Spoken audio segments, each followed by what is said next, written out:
Hello, everyone. Welcome back to another episode of the Benchwarmer Sports Podcast. Rafi is back. Theodore was very excited to get rid of me for the week, so I just had to come back. Of course, obviously, exams are so much fun to do, so I had to take a quick break, and we all know how breaks work around here. You only take a break for a few days, then you're back for the next one. No extended breaks ever happen. That's not how we run things on the Benchwarmer Sports Podcast. Boys, I've been gone for a week. How are you guys doing? Catch me up on how things are. Yeah, I think everything's going great. Love that totally shade-free intro you had going there. Um, yeah, I'm excited for this. Good to have you back, and I think we got some good stuff to discuss today. Yeah, lots happened in the last week, a lot to discuss, and yeah, Rafi, I have no idea who you could have been insinuating there, but let's get to it. We have a lot to talk about. Real ones will know. That's all I gotta say. Real ones will know. As I try to say wheel like I'm a 5-year-old. Let's move into the breaking news of the past week in the hockey world, which I will very briefly mention because Theodore and Lucas, you guys are great. I love having you guys on, but we need to work on your hockey knowledge a little bit. But anywho, We do. Chicago Blackhawks have named interim general manager Kyle Davidson as the new general manager for the Chicago Blackhawks. A lot of hockey stuff, because we don't talk about it too much on the podcast, a lot of it's going to be on our TikTok account, Benchwarmer Sports Podcast.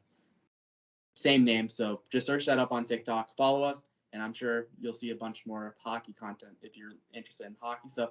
Anywho, as a Chicago Blackhawks fan, I just want to comment and say I really like this hire. I think it's a good move for the Blackhawks, moving away from Stan Bowman. And now the future is really bright. Obviously, Kyle Davidson mentioned it's now time for more of a rebuild. We're not retooling anymore. And when you hear guys like Patrick Kane and Alex DeBrincat really take in that and say, yes, I'm here for the long haul, I think it's a great look for the Blackhawks. I think they have a great future going forward. And now that they're going to focus on stockpiling draft picks from the trade deadline, which if you follow our account, you'll see some more breakdowns heading before that, then I think the Blackhawks have a very bright future now away from Stan Bowman. Lucas, what are your thoughts as a whole about Alex DeBrincat and Patrick? No, I'm kidding. I I'm I think they're great. I'd be shocked if you know who either of those guys are. You obviously are from Atlanta, from the Georgia area, so the Atlanta Thrashers have been gone for now over a Quite decade. some So time. if there's any hockey, it's been gone for a while. But let's get into some of the material where you guys can also elaborate and throw in your thoughts. And we'll just hop right in. So franchise tag, the deadline is coming up. I believe it's either the 6th or the 7th of March. Correct me if I'm wrong. And there's a bunch of guys, a bunch of news. Obviously, there's one name that's kind of standing out above everyone else, which is obviously Chris Godwin, best wide receiver of all time. But no, we're talking about Devontae Adams, but we're also going to talk about some of the other guys, who's going to get paid, who's not, and who's going to potentially get tagged. So let's just start off with the big fish, Devontae Adams. And the big reason why this is such a big situation you have with the Green Bay Packers is, first off, they made their cuts, but they're still negative 20, I believe, in cap space. And you might say, oh, that's not too bad. But then you consider the fact that if they franchise Devontae Adams, they're now at negative $40 million, and they still have Aaron Rodgers.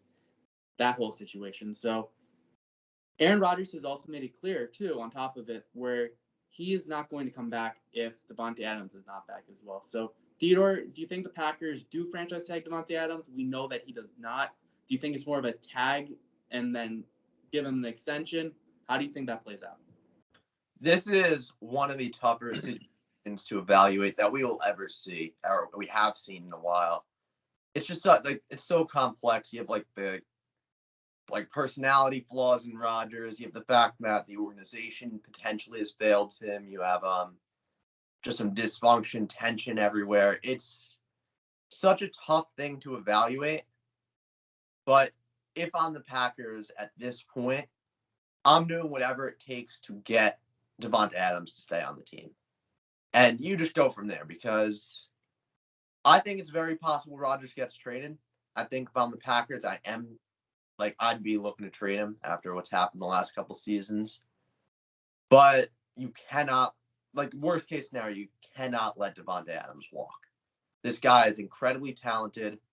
Even if he's just there as, someone to make Jordan Love's life easier, which I don't think that would ever happen. I think they'd both be gone together. But the worst possible scenario is him walking for nothing, because that helps nobody. Correct me if I'm wrong, but is it possible for Devontae Adams to walk for nothing? Or would that be just more because of a money situation? Or would that be because he just refuses the franchise tag. Because I think just because someone says they don't want to get franchise tagged, I feel like they can still get franchise tagged regardless. So No, if you're franchise tagged, you're like there's the player's no control there. okay, so he can still sit out though, or proclaim that he's going to sit out regardless. I'm sure. So it's not going to happen. We saw it happen when Le'Veon Bell sat out and then was never able to recover. This is a guy who's he went to the Jets. That's just, I mean, that was just a poor decision as a whole. He passed up millions of dollars with the Steelers and then went to the Jets, and we also the downfall there. Lucas, if Davante Adams is disgruntled, gets franchise tagged, and Aaron Rodgers wants to leave, do the Packers potentially just look at an all-out rebuild and look to move Davante Adams, or do they say, no, you have to stay here, let's work on a contract extension, let's make you the highest paid wide receiver in the NFL, because that's what he wants, and rightfully he deserves that. Yeah, the Packers are skating on extremely thin ice right now. I agree with what you said. I think Davante Adams is far and away the best wide receiver in the league right now. I don't think it's necessarily close. And I think he deserves to be paid as such. I think it would be a shame if he got franchise tagged. He does not deserve for that to happen. We saw what happened with Chris Godwin this year being franchise tagged, ACL injury. I'm sure the Buccaneers are going to take care of him, but I mean, Davante Adams doesn't deserve for something like that to happen to him. I think the Packers need to get in the mindset of what the Saints were a few years ago when they just pushed all chips to the center of the table with Drew Brees and said, "We'll worry about the money in the future. We'll worry about the state of our football team in the future. We're in win now mode." I think that's what the Packers have to do. If they lose Aaron Rodgers, there's no hope for this franchise. Jordan Love is not taking them anywhere. I'm sorry to all the Jordan Love fans out there, but it's not happening. He's not taking them anywhere. I think that their main focus right now is obviously Rodgers, but if they lose Adams, Rodgers is walking away as well. So it's a very thin line they're walking, and they have to figure out something quick. Yeah, you mentioned moving all the chips into the table, but let's not forget that 2 years ago was kind of that, all right, let's go all in mentality with the Packers, and they did push back this money to this point. And you look at the Packers situation as a whole, you take away Davante Adams, who's catching the ball for the Packers? I believe St. Brown's going to be gone. Lazard is, I believe, a restricted free agent, or he is just a free agent. Randall Cobb, I believe, got cut or will get cut likely. So you put Jordan Love then, if you trade Rodgers, Davante Adams leaves, you put Jordan Love in a very unfavorable position where he's only played one game. You don't really know what he has. And then you're just throwing him into the Wolves, throwing him into a fire, expecting him to float. And then you also have 2 seasons to figure out, is he the guy? Theodore, what do you think's going to happen with Jordan Love if the Packers bring back Rodgers? I feel like we talk about Rodgers every week, and we're probably going to talk about it next week a little bit as well, just because we're waiting on this final decision. But I just want to hear your thoughts on, should the Packers move on from Jordan Love if they bring back Rodgers? Do they think, is it time just for the Packers to just bite the bullet, say, all right, let's just enter a rebuild? What do you think right now? All right, first of all, let me just respond to Lucas real quick. That was an absolutely atrocious take on Davante Adams. He is not the best receiver in the league. He's very good. I love him. Who's the best? Cooper Kupp. Look at what this man has done. Cooper Kupp. Okay. That's okay. We can. I'll give. We'll save this for another time. If we look from a career perspective, Davante Adams. Okay, if we look at last season, then Cooper Kupp. Yes, I'll give you that point. But continue on. He had an amazing season. Yes. He had a fantastic season. He has a good then 1 year has a very good QB. He goes off. I mean, it's interesting.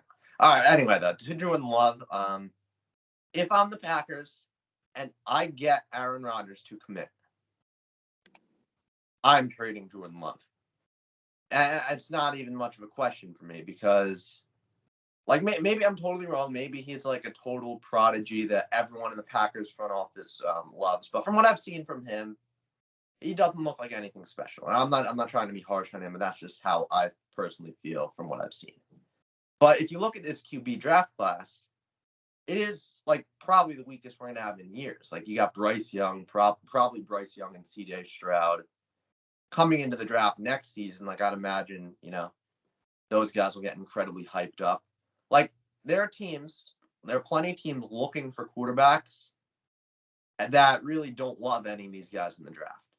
So if you're going to get value for Jordan Love, even if it's a 3rd round pick, that could be very significant, and now is the time to get it. So I think this is basically your last chance to trade this guy. I do agree with Theodore there. If you're going to move Jordan Love, the time is now. You have to do it now. Yeah, unfortunately, and it's a shame too because he hasn't really been given a shot. Lucas, you mentioned Chris Godwin. Let's just quickly go around the horn. The Tampa Bay, they have cap space, but obviously they were already the big losers of the offseason, obviously with Tom Brady retiring. And then now a huge piece of their offensive line, Ali Marpet, has announced his retirement at 28, but who knows what factored into it. Obviously, we wish him the best going forward, as we know that our podcast is huge, and he's definitely listening. So, hello, Mr. Marpet.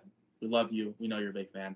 But I just want to hear what you guys think about Chris Godwin real quick. Does he get franchise tagged by the Buccaneers? What does the Buccaneers' future hold now, moving on from Tom Brady? Because let's be honest, the best quarterback right now in the free agency class is Mitch Trubisky. Who won it? And about Jameis Winston. I love Jameis. Does Tampa bring back Jameis, though? And do you think Tampa Bay will franchise tag Chris Godwin?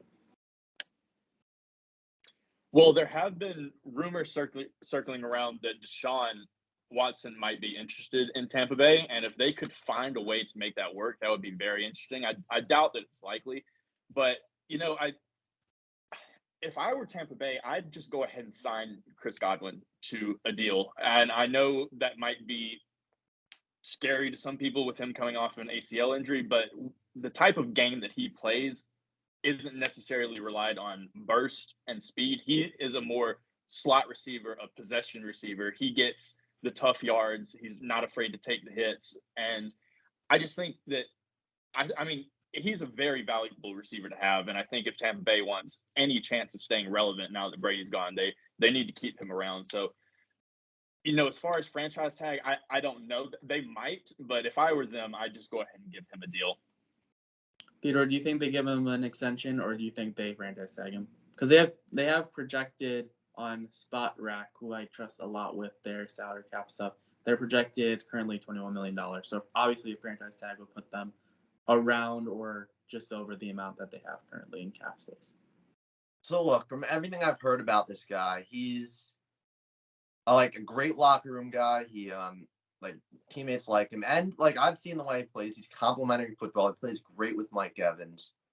He was a perfect fit on this team, and he's absolutely a guy that I'd want to bring back. So at the very least, I'm franchising him. Now, I think it depends, negotiations, how much money is Godwin willing to give up for some security? At what point is it worth it? I don't really necessarily know what we're looking at there. But I think a long-term deal, if I'm the Bucs, I would go for it, because Lucas had a very good point this time on the play style stuff. I'm also going to bring up that science, medical science, is really improving, and torn ACLs, are nowhere near necessarily as severe as they were even 10 years ago. I know a lot of it has to do with severity, but I don't know if you guys remember, Adrian Peterson makes his return to the NFL after tearing his ACL. That was a huge deal that he was able to come back at the same level after doing that. And now we have Cam Akers coming back 4 or 5 months after. Also, Jamison Williams, very good wide receiver out of the University of Alabama, tore his ACL, and there's already news saying that he's making tons of progress, and he had the potential to go late in the first round, early second round, and that might still hold even after tearing his ACL 2 months ago. So watch out for the Patriots 1 month to draft ago. him. Oh yeah, New England for sure. But let's shift over to the Patriots though, because they obviously don't really like to hand out too much money. Obviously, I believe it was last offseason they definitely spent a lot of money, which was very uncharacteristic of Bill Belichick, who's the general manager, for people who don't know and think I'm crazy for saying that. I do know football. I will say that. You throw the ball down the field, 6 points for a touchdown. Go Tigers. J.C. Jackson, he's 26 right now. The Patriots are under $10 million in cap space, so hard to really give him that extension he wants. Do you think the Patriots decide to pay him, or do you think they franchise tag him? Because let's just be honest, there's no chance the Patriots would trade a guy like J.C. Jackson. This is another tough decision, and that's what the offseason is filled with every year for every team. Like, all right, so I was of the belief that they handled the Stephon Gilmore situation poorly, just because, like, you look at how dominant he was. But then you remember how short the lifespans of these dominant corners are. And I just looked at the numbers. J.C. Jackson truly is dominant. Like, I never gained a full appreciation. He is like a true lockdown corner at this stage. And I just don't think that he's the kind of guy at this point that you can move on from. Like, at the age of 26, I think you can, like, basically safely tell yourself you have 2 years at the minimum of him at this dominant play, barring an injury, which is no safe bet, but I bet that you have to make if you're in New England's position. I think I'm franchising him this year, and I think I'm leaving it at that. I just don't think a long-term extension would happen. In Madden terms, he's going to start regressing next year, so just know that. Once you hit the age of like 27, 28, you go from like an 86 overall all the way down to like an 82. Madden regression sucks. That's for a whole nother story. Whole nother podcast. Lucas, your thoughts on J.C. Jackson? How important is he to the Patriots defense, and how important is it to get him locked up for the next few years and make whatever cuts are necessary to bring him back? Oh yeah, I mean, I think he's one of, if not the most important players on that defense. I mean, in my opinion, he's a top 3 cornerback in the league. He's unbelievable and really flies under the radar. And I think they will end up franchising him. We know Belichick hates giving players long-term deals. So I think they franchise him, try to find a way to work it out over this next year. But I don't think J.C. Jackson is a player the Patriots can afford to lose.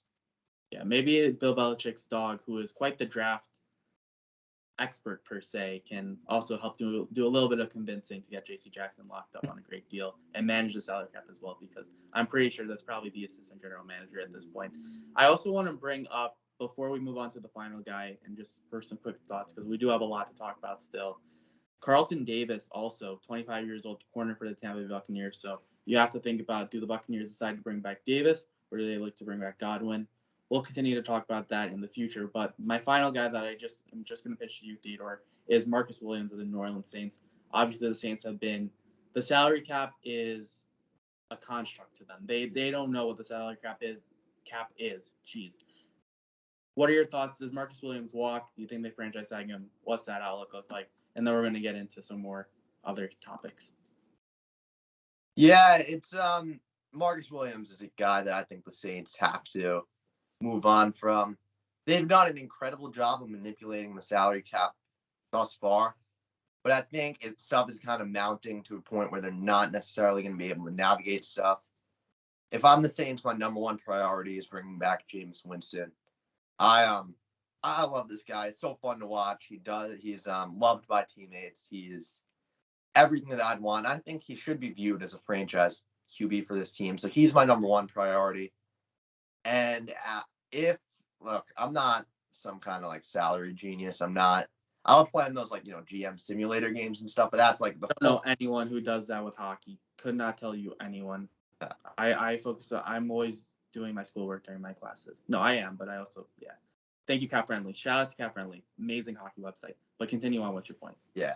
But like, I don't know. Maybe they can pull something off. I just don't think that the money will be there. And I think he's a piece they'll have to let go of. But I don't think it will necessarily matter, because while he's a great player, look at the NFC South. I think if they retain Jameis Winston, and like barring like a Bucks Deshaun Watson trade or something, they'll be right in the running with everyone else. The Bucks and the Falcons are like any one of those teams can try and accumulate assets just to try and make a run for the division, because it will be wide open. Absolutely. Lucas is situated in Georgia, so he's very enthralled in Atlanta Falcons knowledge. I'm sure of it. And as an Atlanta Falcons fan, which you might see Chicago and expect me to root for the Bears, I hopped that bus a while ago. And I joined the Falcons. And, I mean, at least we have a quarterback. That's all I got to say. But with Matt Ryan being the best quarterback by far in the NFC South, currently just looking at it as a whole with no trades, the Falcons defense still is terrible. Let's not kid ourselves. But having Matt Ryan just puts the Falcons just a little bit ahead of everyone else. But by no means are the Falcons. It's going to be the NFC East of 2 years ago. We'll just say that as a whole, which is crazy how things change so quickly in the NFL. Let's talk about things now that don't really change and haven't really changed for the past few months. Obviously, the World Series was amazing. The Atlanta Braves beat the Houston Astros. And since then, we have been wondering about the impending lockout, which is currently going on. And now Robert Manfred, the commissioner of the MLB, the representative of the owners, has now announced that the first 2 series for baseball, so the first 6 games is another way to put it, have been postponed, or not even postponed. They've just been canceled as a deal was not made a few days ago. Their next chance to negotiate is next week. Let's be honest, I don't think anything's going to happen for that. Theodore, how long do you think this is going to go on for? What do you think about the state of baseball? When does the season start? When do you think everything hopefully start to come together? I don't necessarily know that it will. I think these guys are so far apart. It's such a tough situation. MLB is killing themselves here. I think we will get a season. I think by the summer they'll try to scrap something together. Probably similar to that 2020 season we saw with the 60 games. But I just think, like, looking back on this will be a year that most people just throw out as having been wasted. Like, as far as baseball goes, I don't necessarily think that I think long term, this isn't quite as bad for them as some people say. Because, all right, now this is going to be a bit out there, but baseball is getting talked about by the fact that it's not playing. Like, all right, so if you get like every year, we have a lot of these young prospects, right? Or like guys like Acuna, Soto, etc. Tons of guys out there who have disappointing years. It happened with Gleyber Torres last season, where he was like going to be an MVP candidate, and then awful season. Just so disappointing to watch as a Yankees fan. But if we get a bunch of this hype building, and with no games getting played, like maybe that attracts fans. Maybe it makes people realize what they're missing out on, and maybe it can build like more of a fan base going forward. Because I personally, like, as a baseball fan, like I don't really see that many problems with the sport. I like everything going on in baseball for the most part. Like, I don't need to see radical change, but I think a lot of people, like, our generation, and a lot of the youth, really would need to see a change for them to get involved in baseball. So I think for the general sport, there's really no harm that's being done by this.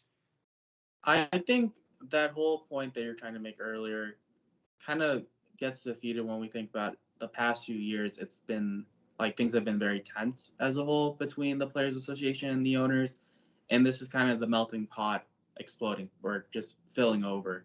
So I feel like from what I'm seeing, granted this is on Instagram, social media, YouTube, so not experts, but Jeff Passan, I've seen him numerous times on the Pat McAfee show.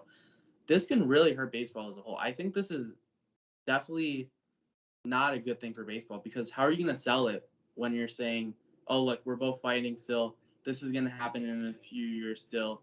We're not happy. It just seems like a whole mess right now. And let's be honest here, I don't think many people really even watch regular season baseball. I know I haven't really been paying too much attention. I love playoff baseball. It's probably one of my favorites. I love the NHL playoffs. I love March Madness. But the MLB playoffs, I will put my whole schedule aside to watch the MLB playoffs, because it's like a chess match, and it's awesome to watch. But it's so hard to sell your sport when you're constantly having this fight going on. And let's be honest here, the NHL playoffs are starting at the start of May. The NBA playoffs are starting, I believe, mid-April, like they normally do. Baseball fans, if this pause leads into those playoffs starting, casual fans are just going to start watching basketball or hockey. I'm hoping something that comes out of it is not necessarily baseball fans go to hockey, but they start to watch playoff hockey and start to become fans of the NHL, because the NHL is terrible in marketing themselves. So this could be a benefit for the NHL. But Lucas, what are your thoughts on the whole situation? Do we see baseball at any point? What do you think the resolution might look like? Yeah, I mean, I certainly hope that we do, but I have lost all reason to be optimistic over the last few days. It's very sad to see what's happened. I mean, it's obvious now that the owners and the players are just a million miles apart on what they want. And, you know, the owners, all that's in their mind is trying to recoup all this money that was lost during the COVID season. And that's their top priority right now.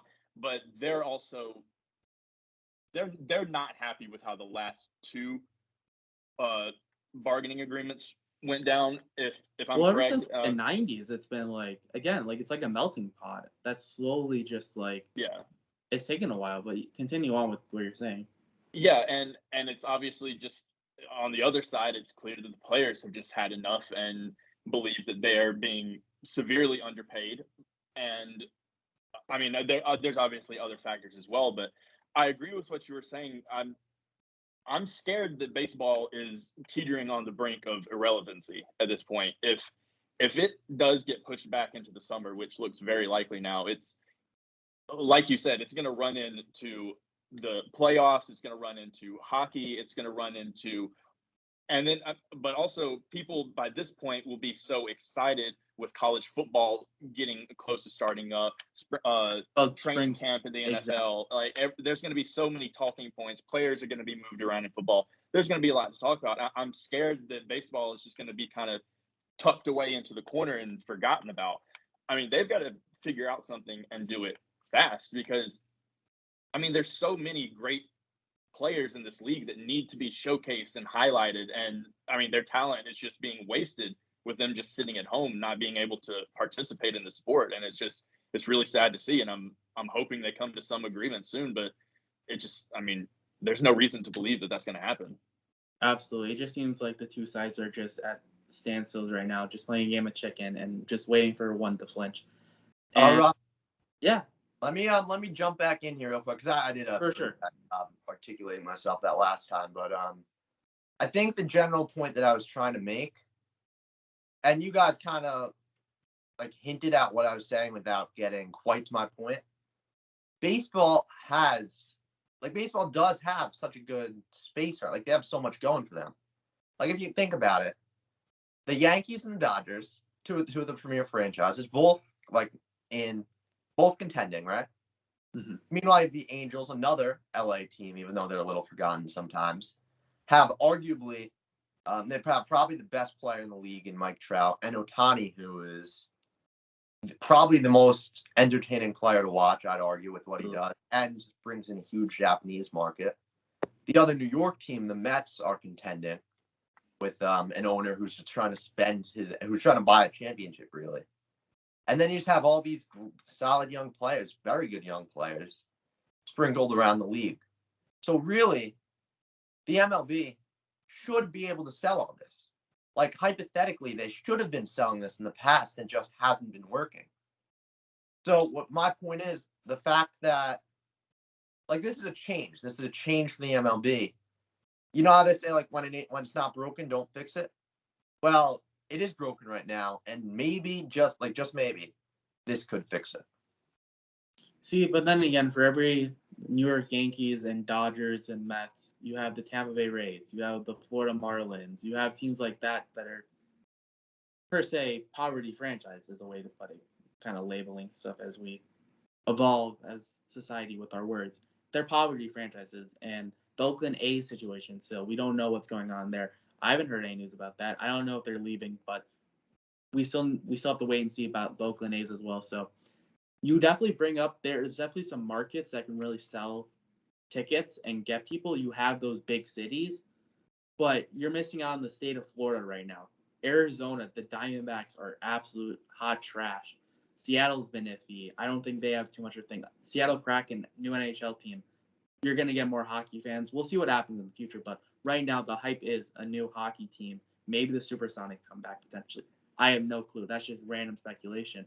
And then, so it's like you have all these good things, but you have so many flaws as well. And I think it's kind of hard to sell when you look at some of these other stadiums and they're just not selling out. They're always tanking, and it just seems like they're not getting any better.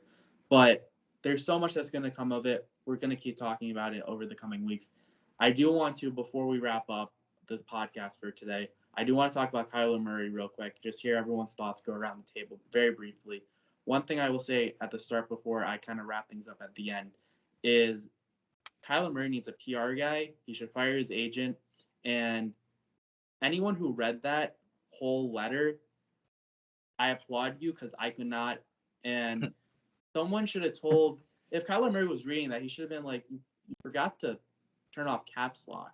And I would love to hear that conversation because I don't know how you're supposed to come off as professional when everything's typed in caps lock. Because everything that I think is like he's yelling or he's like making demands like, I have the owner of the Arizona Cardinals in my basement. If you do not give me these demands that I have listed in all caps, I will not let him go and he will be subject to XYZ.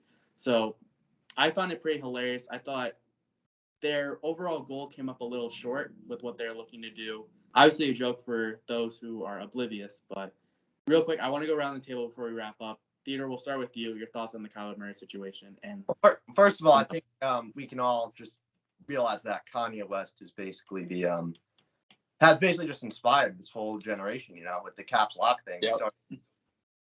But man, Kyler, this is tough. This is I from 2019, from the day he was drafted, I was very critical of him.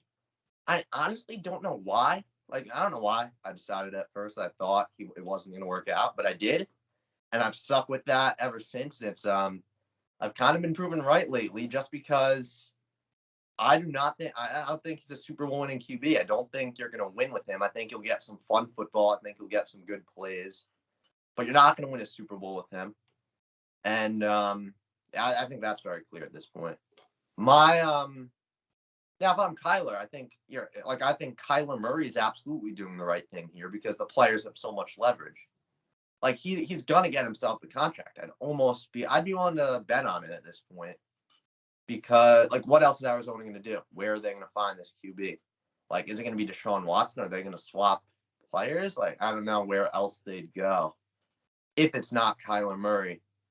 I think he's been hurt out by the lockout a little bit because he could have potentially used baseball as a leveraging chip, similar to what John Elway did back in the '83 draft, but that's out the window now. I think Kyler will absolutely get what he wants here. I think Arizona would be dumb to give in, but they almost certainly will. Lucas, what are your thoughts as a whole? Do they decide to move on from Kyler Murray? Do they decide to pay him? I love that in the letter they mention all of his accomplishments, but let's be honest here. The Pro Bowl is a popularity contest, and aside from the Pro Bowls, he hasn't really done much. I think they said he won Offensive Rookie of the Year, but he hasn't won any MVPs.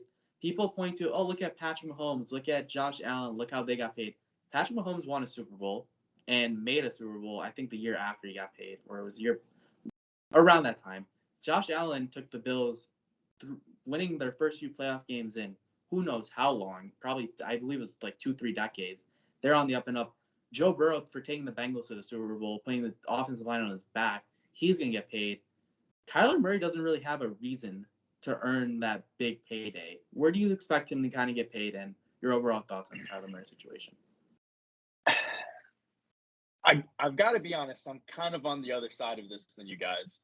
While I'm not here saying that Kyler Murray is, a top 5 quarterback or anything by that means. I think he's on the verge of top 10. We can have that discussion another day. But I mean, if you're the Cardinals, I think you have to sign him.